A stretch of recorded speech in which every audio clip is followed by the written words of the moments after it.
5 greb, som politikerne de kan anvende for at landbrugsstøtten, som i andre lande, ikke glemmer folket, fordi der bare skal eksporteres svin i et evigt svinefabrikshelvede. Støtte, der tilgodeser den brede befolkning og ikke de magtfulde svinelobbyister. Alle greb uden karakter af ekspropriation og uden erstatning til svinefabrikkerne. Greb 1. Giv flere penge til de små landbrug. 26 ud af 28 EU-lande bruger allerede CRIS-ordningen, som er Complementary Redistributive Income Support for Sustainability, og det gør det muligt at støtte mindre landbrug. Eksempel, giv 3 gange landbrugsstøtte til de første 10 hektar. Greb 2. Sæt loft på støtten. Lige nu der får de allerstørste industribrug også de største checks, men loven den tillader, at man giver mest støtte for den første hektar, som man ejer, og mindst for den sidste.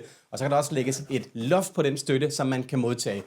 Et eksempel, man sætter et loft over landbrugsstøtten på 500 hektar med en degressiv støtte fra 50 hektar, så du får fuld støtte på de første 50 og gradvist mindre og mindre op mod loftet på de 500 hektar, og alt over det udløser ingen støtte overhovedet.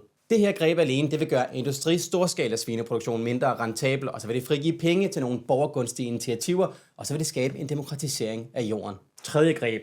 Flyt mere af støtten over til natur. EU tillader, at op til 40% af støtten flyttes fra søjle 1, som er hektarstøtte, over til søjle 2, som er puljen til natur, miljø og landdistrikter. Og hvis vi flyttede det maksimale, så vil det frigøre over 1 milliard kroner om året til vådområder og skov og vild natur, og det er regninger, som du betaler nu.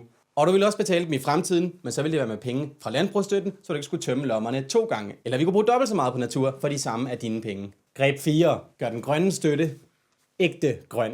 En fjerdedel af den direkte støtte, den skal allerede gå til såkaldte eco-schemes.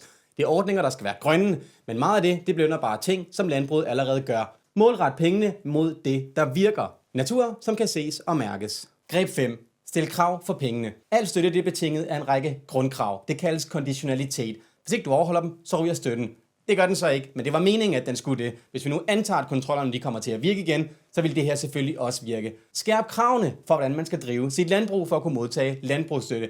Hvis man for eksempel ikke overholder dyrevelfærdsloven, så trækkes støtten. Sådan burde det allerede være nu. Og sådan er det faktisk allerede at administreres af SKAV, men det bliver bare ikke håndhævet i virkeligheden. Og der er allerede muligheder i lovgivningen for hul, som fritager de små jordejere for kontrol- og dokumentationskrav. Vi kan altså stille krav til de her mega fabrikslandbrug, uden at drukne den lille landmand i papirarbejde. Og alt det her det er muligt, som loven er nu, uden nogen grad af ekspropriation, og der vil ikke kunne kræves erstatning. Og dertil, der er den vigtigste ventil, at vi skal stoppe dyremishandlingen. For den voldsomme dyremishandling, den er udgangspunktet for de her enorme svinefabrikker. Og vi kan få et skønt landbrug, hvis vi tager nogle af beslutningerne væk fra svinelobbyisterne, og så lader reglerne til gode se resten af befolkningen. Det gør man allerede i mange andre lande, som derfor også har langt mere natur og meget bedre balance imellem landbruget og befolkningen, end vi har. Del og vær med til at skabe noget forandring, og tak fordi du ser med.